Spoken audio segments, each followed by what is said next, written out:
Muhammad. Orang-orang bilang, engkau telah membuat kami bingung. Lalu apa semestinya yang kami katakan tentang Muhammad? Kata Al-Walid, kalian mau dengar saran saya? Kata mereka, tentu saja. Ini sekarang teman-teman, Al-Walid orang terpintarnya Quraisy berbicara sama tokoh-tokoh Quraisy. Semua yang Quraisy bilang, peramal, penyamun, penyihir, kesurupan, apalah gila, semua ditolak sama Walid. Enggak ada, semua itu bukan. Lalu apa?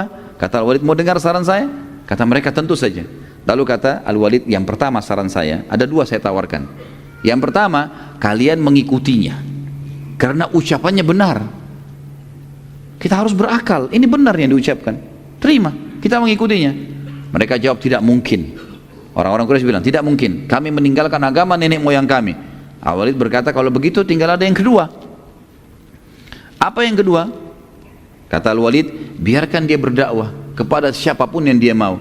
Bila dia benar dan banyak diikuti oleh manusia dan jadi terkenal serta termuliakan, maka kalian pun akan terkenal karena kalian satu suku sama dia, sama-sama Quraisy. Oh, berarti dari Quraisy nih, kan jadi kalian juga terkenal dan jadi mulia karena satu kaum. Bila ia dibunuh oleh orang-orang karena dia berdakwah, maka itu tujuan kalian, tidak usah kalian yang bunuh. Sudah selesai. Mereka jawab, demi Allah kami tidak setuju juga ini. Sekarang Al-Walid yang bingung. Al-Walid bilang, kalau begitu saya juga tidak tahu punya jawaban apa lagi. Kata mereka, coba Al-Walid kuras otakmu, gitu kan? Seperti itulah. Pikirkan apa yang harus kamu ucapkan tentang Muhammad, tapi kami tidak mau beriman. Kata Al-Walid, yang paling dekat bilang dia penyihir. Itu yang paling dekat, karena penyihir bisa mengubah keadaan orang. Yang lain tidak mungkin, mustahil. Muhammad bukan gila, bukan bodoh, bukan segala-galanya, ini dia bisa penyihir saja. Mereka bilang, kalau begitu penyihir. Ya sudah, penyihir. Kemudian Al-Walid waktu duduk, karena dia menyetujui, oke, ucapkan sebagai penyihir aja. Dia yang kasih ide, orang-orang Quraisy kembali merangkul dia. Saya tulis teman-teman dalam ini ijtihad saya saja. Setelah mengambil kisah ini saya bilang, subhanallah, hampir saja Al-Walid menyebarkan kebenaran pada Quraisy. Kalau dia ngotot, jangan, ini benar, ikut. Misal, mereka bisa ikut sebenarnya gitu kan. Tapi subhanallah hanya karena fanatisme kesukuan, akhirnya ikut-ikutan sama kaumnya. Dan mereka itu sudah terpojok ya, tidak ada lagi alasan, tidak bisa beralih lagi. Yang akhirnya Al-Walid pun setuju dengan pendapat mengatakan Nabi SAW adalah penyihir. Kemudian tiba-tiba saja Al-Walid, entah syaitan dari mana juga masuk ke dia, seperti kasus Abu Lahab tadi, gitu kan. Lalu mengatakan Muhammad itu memang penyihir. Udah, tak usah percaya dia. Tiba-tiba dia caci maki Nabi SAW. Lalu subhanallah turun surah Al-Muddathir yang tadi kita sebutkan, kita baca 7 ayat pertama kan waktu awal turun ya, yang suruh Nabi bangun dari berselimut. Turun setelahnya sambungan ayat 11 sampai ayat 30. Khusus untuk Al-Walid ibn Mughirah. Karena orang ini tadinya kalau beriman, orang semua beriman sama dia, dia dapat pahalanya. Tapi konyolnya malah dia penyebab orang berhenti.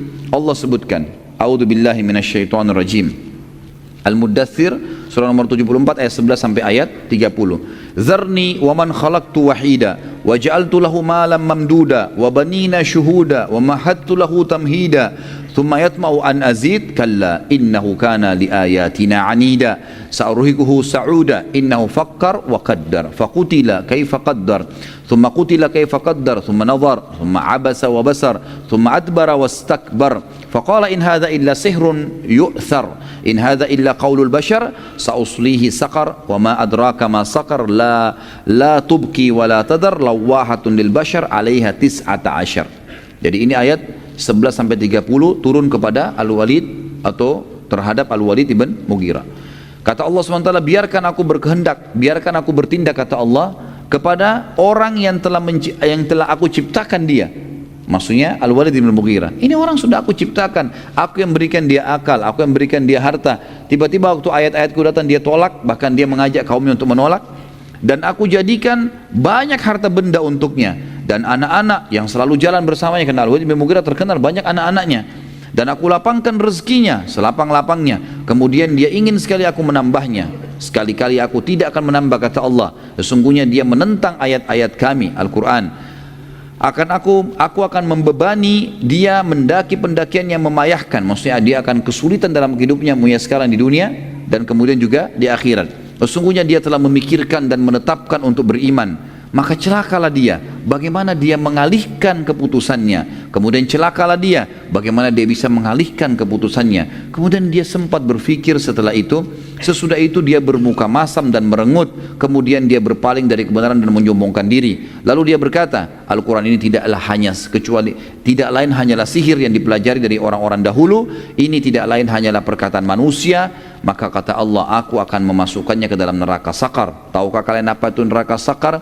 Sakar itu tidak akan meninggalkan dan tidak akan membiarkan. Tidak ada lagi kulit, tidak ada daging, tidak ada tulang, dibakar semua hangus, diutuhkan begitu terus abadi.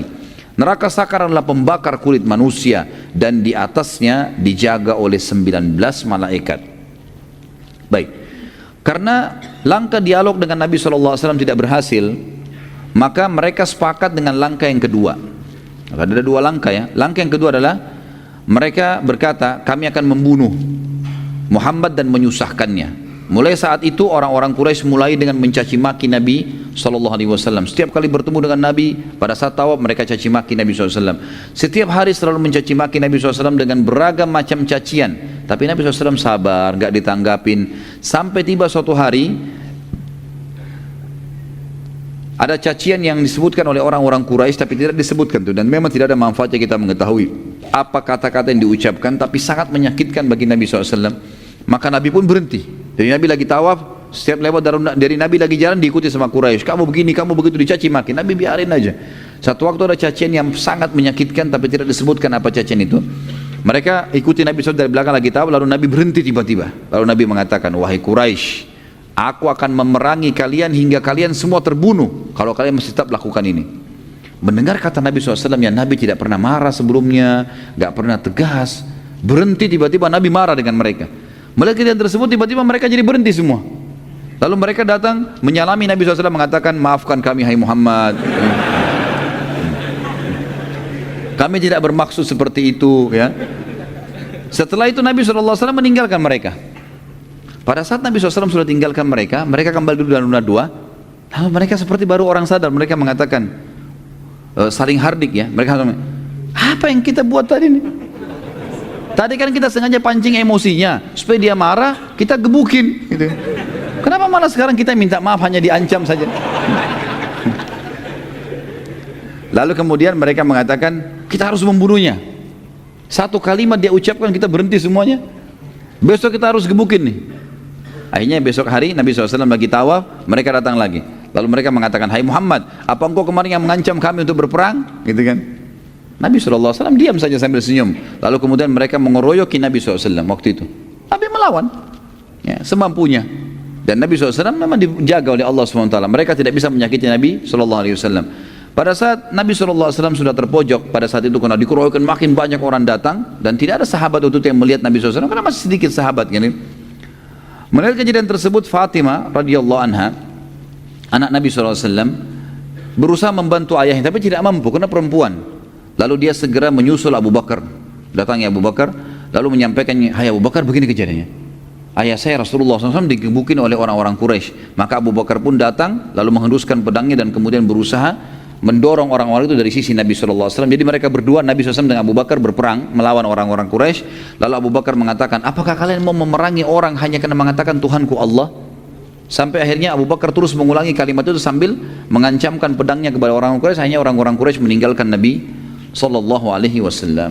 Dan pada saat itu teman-teman sekalian, ya berhentilah orang-orang Quraisy pada hari itu menyiksa Nabi SAW. Kalau enggak kita lanjutin. Sebenarnya ada tema saya siapkan untuk malam ini, atau kalau tidak pertemuan akan datang insyaallah, masuk Islamnya Hamzah dan Abu Dzar radhiyallahu anhu. Pada saat pertama kali Nabi SAW mendakwahi Khadijah radhiyallahu anha, Ummul Mukminin, tidak usah pakai Siti, kan sudah kita perbaiki tadi.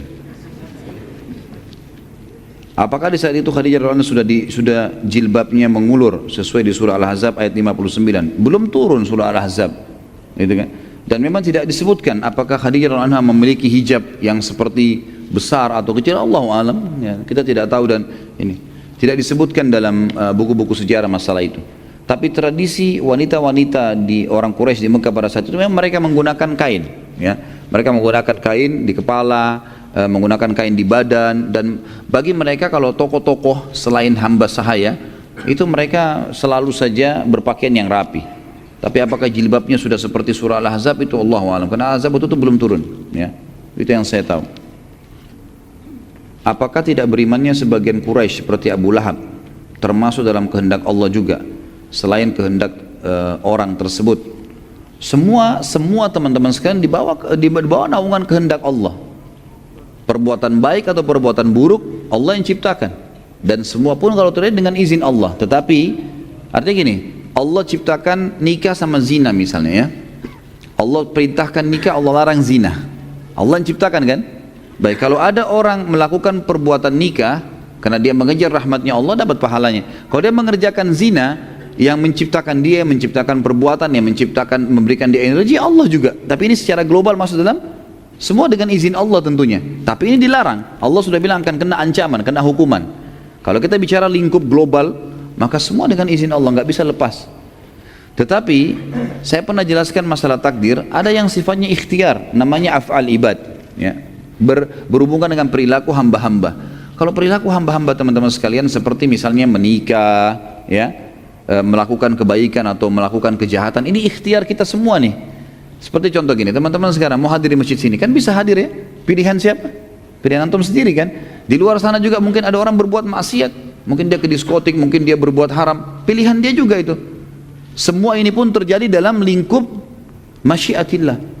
Tapi Allah sudah ingatkan, kalau ke sini dapat pahala, di sana dapat dosa, ini ada surga, ini ada neraka, Allah sudah sebutkan. Jadi kalau kita bicara lingkup luasnya, semua ini dengan kekuasaan Allah terjadi. Tapi Allah sudah membedakan mana baik, mana buruk, dan mengikutkan padanya berita gembira bagi yang patuh dan ancaman bagi yang melanggar. Jadi sebenarnya Abu Lahab itu dan orang-orang yang meninggal dalam keadaan kafir itu pilihan dia. Pilihan dia bisa beriman kok. Dan Allah selalu datangkan sinyalnya kepada setiap orang yang seperti ini. Jadi jangan difahami Allah memaksa atau ya tanda kutip ya, orang itu harus kafir atau orang ini harus beriman, tidak. Makanya Allah mengatakan dalam firman-Nya, "A'udzubillahi minasyaitonirrajim, faman syaa'a falyu'min wa man syaa'a falyakfur." Siapa yang mau beriman silakan, siapa yang mau kafir silakan. Allah kasih kebebasan sebebas-bebasnya. Makanya orang juga nanti hari kiamat, naudzubillah, penghuni neraka masuk neraka, mereka masuk neraka dan mengakui keadilan Allah. Karena yang buat dia masuk neraka dia sendiri. Dia sendiri. Makanya Allah mengatakan syaitan mengatakan nanti pada hari kiamat, dan Allah nukilkan dalam Al-Quran, syaitan iblis akan berkata nanti pada hari kiamat akan keluar tiang besar di neraka lalu dia berkhutbah, dan saya sarankan jangan dengar khutbah ini ya. Ini khusus untuk penghuni neraka. Dia bilang innallaha wa'adakum wa'adal haq, Allah telah janjikan kalian dengan janji-janji yang benar, wa wa'adtukum, dan saya juga janji-janji kalian, fa akhlaftukum, tapi saya nipu kalian. Allah sudah bongkar kedoknya iblis, gitu kan. Hari kiamat dia akan bicara begitu di neraka.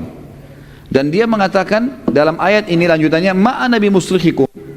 Dalam hal lanjutan ayat ini, saya tidak bisa tolong kalian, wa ma antum bimusrihi, kalian juga tidak bisa tolong saya. Saya cuma panggil kalian, kalian yang jawab sendiri. Fala talumuni walumu anfusakum. Jangan kalian salahkan diri saya, salahkan diri kalian sendiri. Karena memang kita bebas nolak, bisa bebas memilih kan. Seperti itulah.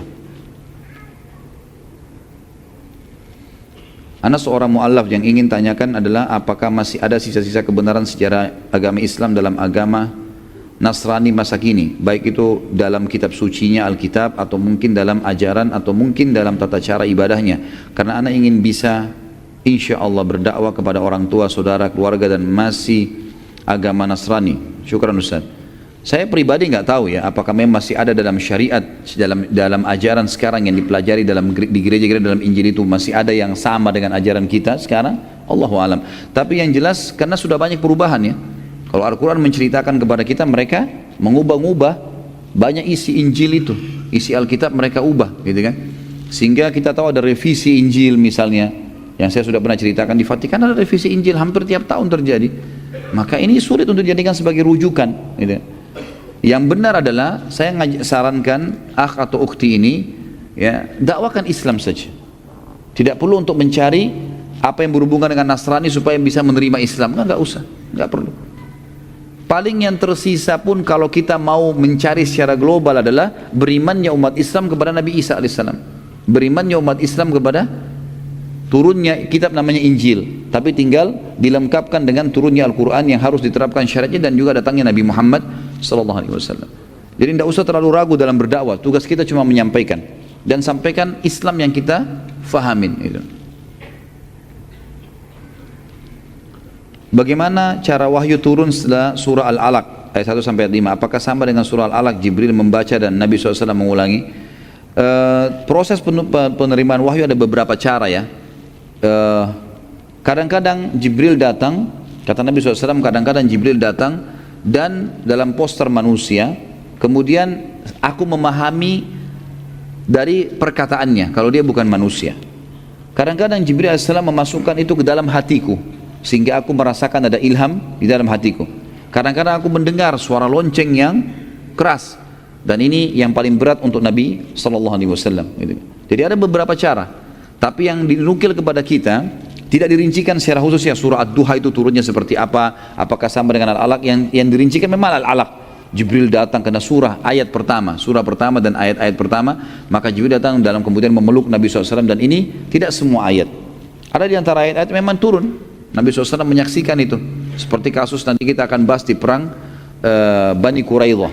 Bagaimana waktu Nabi SAW sudah selesai menang dari pasukan Ahzab, ya, pasukan kelompok-kelompok 10.000 orang yang mengepung Madinah, sudah bubar semua kena angin kencang. Pada saat itu Allah SWT bubarkan mereka. Maka Nabi SAW pulang ke rumah lalu ganti baju, mau mandi. Datanglah Dihyal Kalbi, sahabat Nabi yang mulia dalam poster Dihyal Kalbi ini, lalu mengetuk rumah Nabi SAW dan bertanya kepada Aisyah, mana Muhammad, mana Rasulullah? Kata Aisyah, lagi membersihkan dirinya. Lalu kata Dihyal Kalbi, sampaikan kalau Dihya mau bertemu. Lalu Nabi SAW keluar dan bertemu dengan Dihya. Itu kan Aisyah pun menceritakan, maka Nabi SAW pun Aisyah mendengarkan Dihyal Kalbi berkata, hai Muhammad, perkataannya setelah ketemu, hai Muhammad, apakah kalian sudah membuka baju-baju perang kalian, sementara kami malaikat tidak membuka baju-baju kami, gitu kan? Sampai kami memerangi ke arah sana, ditunjuklah bentengnya Bani Quraidah. Jadi pernah Jibril datang seperti ini. Tapi kalau tadi tentu ada di antara surah yang disebutkan bagaimana Jibril prosesnya datang, tapi ada juga yang tidak disebutkan. Tapi ini tadi secara global saya sebutkan. Ada yang kadang-kadang Jibril datang bicara seperti ini, ada kadang-kadang ilham yang masuk dalam hati Nabi SAW, kadang-kadang terdengar suara lonceng, seperti kasus Aisyah waktu difitnah. Nanti akan kita bahas kisah ifq pada saat pulang dari perang Bani Mustaliq. Nanti akan kita pelajari insyaAllah itu bagaimana Nabi SAW waktu turun ayat tentang pembebasan Aisyah dari tuduhan zina, beliau duduk di sudut rumah Abu Bakar, lalu beliau keringatan dan mendengarkan suara lonceng yang keras. Nah ini juga salah satu metode. Allahu a'lam. Bagaimana mengambil ibrah dan implementasi dakwah Nabi di kehidupan sekarang? Karena dakwah sunnah sekarang baru sekedar dakwah untuk dalam rangka islah sama muslim. Bagaimana dakwah kita untuk kaum kafir yang dengan menegakkan kalimat tauhid di Indonesia, sementara yang berpuasa banyak kaum kafir dan munafik? Bagaimana metode penyampaian ilmu pada zaman Rasul? Apakah dengan metode talaki atau taklim seperti kita saat ini? Tugas kita teman-teman sekalian, agama Allah ini disampaikan. Kalau metode Nabawiyah jelas sekali. Nabi SAW memulai membangun komunitas dengan majlis ilmu. Majlis ilmu. Nabi SAW duduk, menyampaikan wahyu Allah, kemudian para sahabat mendengarkan sampai tertanam ilmu itu dan iman dalam hatinya, lalu muncullah iman, lalu mereka mengaplikasikan apa yang mereka dapatkan. Itu yang Nabi SAW terapkan. Sampai fase 13 tahun di Mekah dan 2 tahun pertama di Madinah masih belum ada peperangan.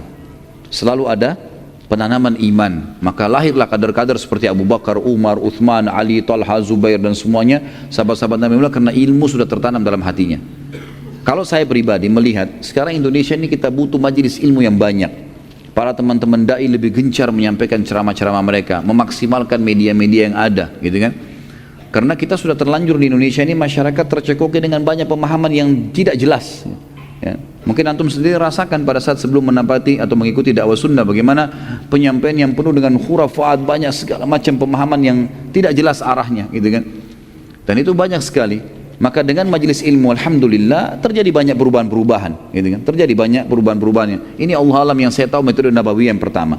Setelah ilmu itu tertanam dengan baik, gitu kan? Barulah kemudian pindah ke tahapan setelahnya, ekspansi ilmu itu, nyebarkan, gitu kan? Setelah tersebar, barulah kemudian Nabi SAW membangun komunitas negara di Madinah pada saat itu ya. Akhirnya Nabi SAW membentuk pemerintahan dan mulailah mengekspansi dengan kekuatan militer, mempertahankan Islam dengan kekuatan militer. Ini yang ada, Allahu a'lam. Jadi saya melihat Indonesia ini sekarang tahap pertama membutuhkan perbaikan ilmu supaya masyarakat sadar tentang kebenaran tauhid. Harusnya itu yang Allah alam yang saya tahu yang diperlukan ya. Dan saya secara pribadi saya melihat, saya terus aja gencot di situ bagaimana saya belajar ilmu, saya baca buku, saya susun materi, saya sampaikan kepada saudara saya muslim. Dan saya pribadi melihat untuk lingkup dakwah saya saja, saya lihat efeknya besar. Alhamdulillah Allah bisa berkahi, sekian banyak orang, hampir setiap hari orang yang WhatsApp ke saya, SMS, membahasakan sudah faham, Alhamdulillah, terima kasih, dan seterusnya. Kadang-kadang ada yang menangis ketemu dengan saya karena menyampaikan, saya sendiri tidak tahu. Saya bilang, saya cuma menyampaikan ini kuasa Allah. Saya cuma menyampaikan apa yang sebenarnya kalau Allah, kalau Rasul. Jadi saya melihat bekas ilmu besar, gitu kan? Bekas ilmu, dan ini penting sekali, dan ini adalah metode pertama Nabi SAW. Dan ini juga sudah saya jelaskan pertanyaan kedua tentang masalah metode di zaman Nabi SAW. Tentu saja dengan talaqi, ada ta'lim, ada, berbeda ya. Talaqi itu memang dia fokus terus belajar. Ada di antara sahabat begitu, makanya tidak semua sahabat perawi hadis, ya. Tidak semua sahabat merawi hadis. Yang merawi hadis yang memang talaqi dari Nabi SAW. Kita sudah tahu beberapa sahabat, ada Abu Hurairah, ada Abdullah bin Mas'ud, Abdullah bin Umar, Abdullah bin Abbas, Abdullah bin Amr bin As, Zaid bin Haritha, Zaid bin Thabit, ya. Ini semua sahabat-sahabat yang memang kerjanya setiap hari tinggal di belakang rumah Nabi SAW, namanya Suffah. Di situ ada sebuah tempat yang luasnya kurang lebih 5 kali 5 meter. Kemudian di situ Nabi SAW membiayai para penuntut ilmu. Mereka datang untuk menuntut ilmu. Nabi biayai makannya, minumnya. Mereka cuma tahu ikutin Nabi, apa yang Nabi ucapin. Jadi wahyu turun kebanyakan pada mereka terlebih dahulu. Nanti mereka sebarkan setelah itu. Karena kadang-kadang wahyu ada yang turun di saat Jumat, sehingga semua orang dengar. Kadang-kadang ada wahyu turun di kancah peperangan, yang hadir perang aja yang dengar, yang di Madinah nggak dengar, nanti disampaikan. Kadang-kadang Nabi SAW terima wahyu tidak ada yang dengar. Seperti kasus, kecuali beberapa orang, waktu turun pembebasan Aisyah dari perzinahan, tuduhan Abdullah bin Abi Salul, itu yang dengar firman Allah SWT yang Nabi sampaikan itu dalam surah Al-Ahzab, itu hanya Abu Bakar istrinya dan Aisyah. Lalu kemudian disebar kepada yang lainnya gitu. Jadi ada memang orang-orang yang duduk bertalaki, memang mempelajari itu. Ada orang yang hadir di ta'lim. Seperti misalnya ada orang yang hanya ketemu dengan Nabi SAW di 5 waktu sholat. Selain itu dia kerja di kebunnya, dia pergi kemana. Ada juga yang ketemu sama Nabi cuma setiap Jumat. Ada yang ketemu sama Nabi SAW kalau Ramadan. Ada yang ketemu pada saat peperangan saja. Ada yang ketemu pada saat haji saja. Ada yang ketemu dengan Nabi SAW itu sekali seumur hidup, syahadat kemudian pulang. Udah gak ketemu lagi sama Nabi SAW sampai meninggal. Jadi memang berbeda-beda ya. Tapi sistem yang Nabi SAW tekankan adalah sistem yang memang diistilahkan sekarang dengan talaki ya. Bagaimana beliau sangat menyambut para penuntut ilmu duduk untuk belajar. Ya, duduk belajar dan ambil semua. Dan teman-teman sekalian, jangan buru-buru dalam menuntut ilmu ya. Kata Imam Syafi'i rahimahullah, orang yang tidak bisa sabar ya dengan waktu yang lama menuntut ilmu, maka dia juga ya nanti akan harus sabar dengan kebodohannya. Kalau tidak mau sabar untuk ilmu, nanti dia akan bodoh. Harus sabar. Jangan setahun 2 tahun teman-teman sekalian. Orang untuk ilmu itu seumur hidup. Ya, itu jangan buru-buru begitu baru setahun 2 tahun sudah langsung mengajar sana sini. Butuh ilmu yang dalam teman-teman sekalian. Ajarkan kepada orang dekat-dekat, iya, orang terdekat yang kita tahu, iya. Tapi untuk menyampaikan sebuah fatwa jangan buru-buru. Karena ini saya lihat ada juga masalah kita di Indonesia ya. Banyaknya orang sembarangan menyampaikan fatwa dan ilmunya belum sampai. Ini berbahaya sekali. Hanya sekedar gelar ustadz, hanya sekedar gelar ini, gelar itu, akhirnya main ngomong saja gitu kan. Ini yang berbahaya karena umat yang dengar. Umat dengar ini membawa pulang apa yang disampaikan itu gitu kan. Apalagi kayak khutbah Jumat, ada 1000 orang yang hadir, 2000 orang yang hadir. Ini kan berbahaya sekali. 2000 orang, satu orang kalau punya 10 kenalan saja, itu sudah 20.000 orang gitu kan. Itu berbahaya sekali. Maka ini juga harus jangan tergesa-gesa teman-teman. Bukan tidak boleh menyampaikan kebenaran, tapi untuk menyampaikan sebuah hukum itu butuh rujukan yang benar ya. Butuh kapasitas ilmu yang cukup insya Allah. Apakah sebelum Nabi Muhammad SAW menjadi Nabi, ajaran Nabi Isa Nasrani belum disebar sampai ke Mekah? Memang tidak ada kewajiban disebar ke Mekah. Karena Nabi Isa AS hanya untuk Bani Israel. Jadi nggak ada kewajiban Nabi Isa bawa ke Mekah ajarannya. Nah, sudah saya jelaskan tadi kan, khusus untuk Bani Israel. Makanya dikatakan Nabi Isa Nabi Bani Israel. Jadi salah sebenarnya itu teman-teman kita Nasrani yang datang mendakwakan Nasrani ke Indonesia. Nggak ada hubungannya, Nabi Isa bukan untuk orang Melayu. Loh benar ya, untuk Bani Israel. Memang itu Nabi Bani Israel, gitu kan. Kalau Nabi SAW beda. Nabi Muhammad SAW memang Allah mengatakan, A'udzubillahi minasyaitonir rajim, wa ma arsalnaka illa rahmatan lil alamin. Kami tidak utus ke Muhammad kecuali jadi petunjuk bagi seluruh alam semesta.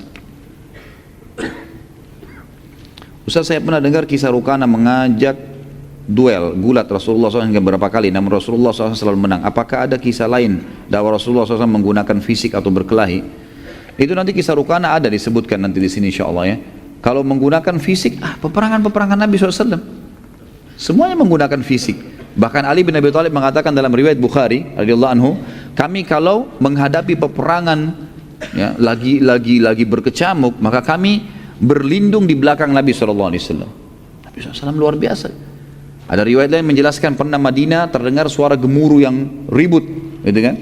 Kemudian para sahabat lalu segera ngumpul. Mereka tahu ini suara gemuruh seperti suara penyerangan lah. Maka mereka pun berkumpul di depan rumah Nabi SAW menunggu. Waktu itu mereka bawa obor karena malam gak ada penerangan. Maka mereka nunggu, ternyata Nabi SAW tidak keluar. Tidak lama kemudian suara gemuruh itu sudah hilang. Dan mereka lihat dari kejauhan ada orang menunggangi kuda mendekati mereka. Begitu dekat penunggang kuda itu, pegang obor, di tangan kanannya pedang, di tangan kirinya obor. Itu mereka begitu dekat ternyata dia adalah Rasulullah SAW. Rasulullah melawan sendiri gerombolan itu. Jadi beliau punya keberanian. Bukan seperti sebagian pemimpin yang cuma tahu perintah sana, perintah sini, dia enak di rumah pakai AC. Ya. Nah, iya. Nabi SAW berbeda, ya, luar biasa. Beliau dan banyak, mungkin itu yang terlintas sementara ya. Tapi jelas peperangan Nabi SAW jelaskan. Beliau juga terluka, jarinya sempat kena anak panah Yahudi di Khaybar, keningnya sempat luka dan giginya pecah sallallahu alaihi wasallam di Uhud, gitu kan. Pundak kanannya dipukul oleh Ibnu Qami'ah, nanti kan kita jelaskan di perang Uhud itu. Nabi SAW merasakan juga sakit fisik dan segala ini ada dirasakan oleh Nabi SAW.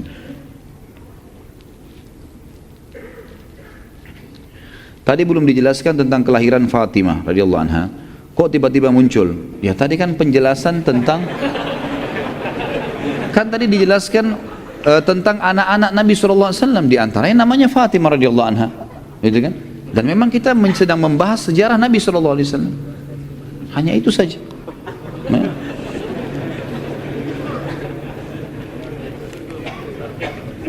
Bagaimana saya mendakwahi sahabat saya yang menganut agama Nasrani, namun dia ingin masuk Islam, tapi dia masih ragu, bagaimana saya meyakinkannya? Suruh syahadat dulu, baru sebentar belajar.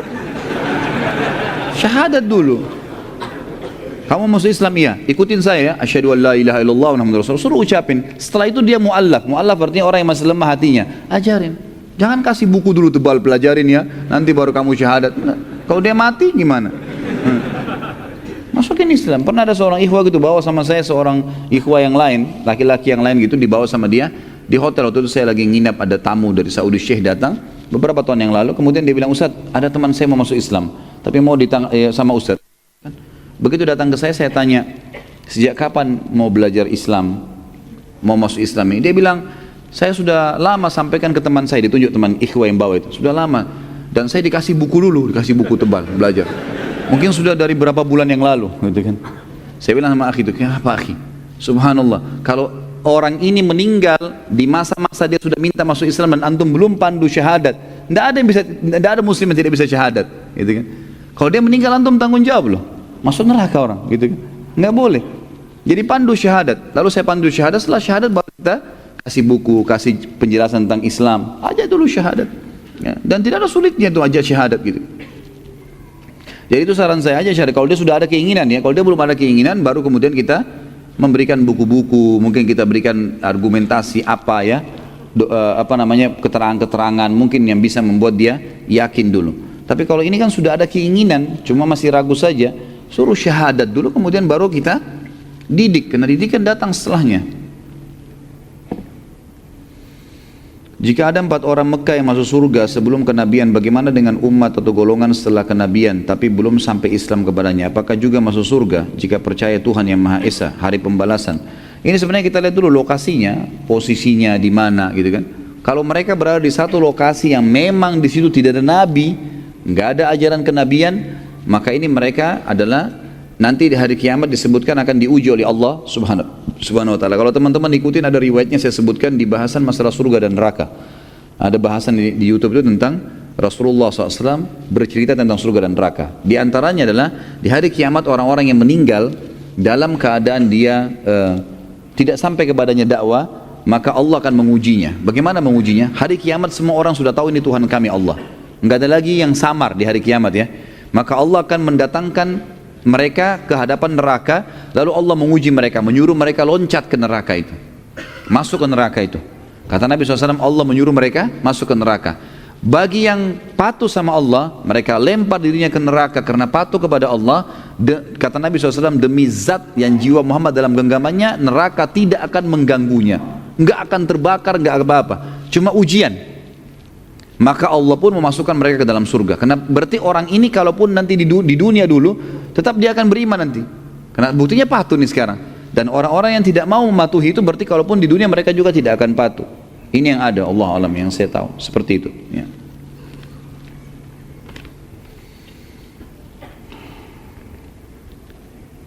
Apakah Rasulullah SAW sudah menikah dengan anak Abu Lahab pada saat mendakwahi kaum Quraisy? Bukan Rasulullah, anak Rasulullah SAW ya. Ini tadi kan saya bilang, kalau bukan Ruqayyah Ummu Kalthum, karena kan waktu Ruqayyah Ummu Kalthum ini menikah dengan Uthman sudah janda, dan itu jandanya adalah menikah dengan salah satu anak laki-laki Abu Lahab ya. Jadi bukan Rasulullah SAW yang menikah di sini. Ini berarti salah dengar tadi, makanya pertanyaannya sudah salah semua ke bawah nih ya. Umur berapa pada saat itu Rasulullah menikah dengan anak Abu Lahab? Kan jadi salah semua pertanyaannya.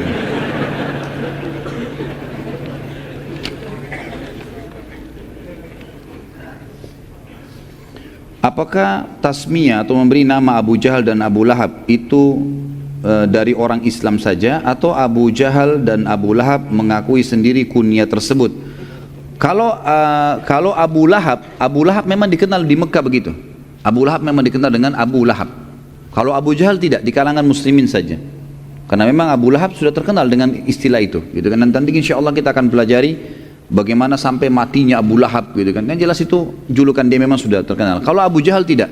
Abu Jahal punya julukan di Mekah Abul Hakam, atau orang yang bijaksana, gitu kan. Kalau muslimin yang mengatakan Abu Jahal, nanti akan kita ceritakan juga kenapa dia dikatakan Abu Jahal, nanti akan disebutkan insya Allah. Dan insya Allah bulan depan kalau Allah masih mudahkan semua insya Allah, dengan kesehatan, dengan panjang umur, kita akan jelaskan itu panjang lebar insya Allah. Baik, mungkin begitu dulu teman-teman sekalian, karena sudah jam 9 kurang lebih. Kita tutup dengan berdoa kepada Allah yang maha mulia dan maha tinggi agar memberkahi majelis kita ini, dan semoga saja semua amal yang pernah kita kerjakan sekecil sampai sebesar apapun diterima olehnya, dan juga semoga dosa yang pernah kita lakukan sekecil sampai sebesar apapun juga dimaafkan dan diganti dengan kemahamurahannya menjadi pahala. Semoga saudara kita di Palestina, di Syria, di Yaman, di Irak, di Myanmar, di Ahsa, dimanapun mereka berada sedang tertindas, semoga Allah ikhlaskan niat mereka, terima para syuhada mereka, mulakan Islam di tangan mereka dan tangan kita semua, dan juga semoga Allah mempartisipasikan kita bersama mereka di pahala, baik dengan doa, dengan harta, juga dengan jiwa kita. Dan semoga Allah menyatukan dengan izinnya kita semua di surga firdausnya tanpa hisab, semuanya satukan kita di majelis ilmu yang mulia ini. Dan kita terus berdoa agar negara kita ini diberikan ketentraman, keamanan, keimanan, dan dikaruniai pemimpin-pemimpin yang mukmin, yang saleh, yang menerapkan Al-Quran dan Sunnah, dan mengembalikan muslimin pada kemuliaan. Dan semoga saja seluruh negara-negara Islam menjadikan Indonesia sebagai contohnya.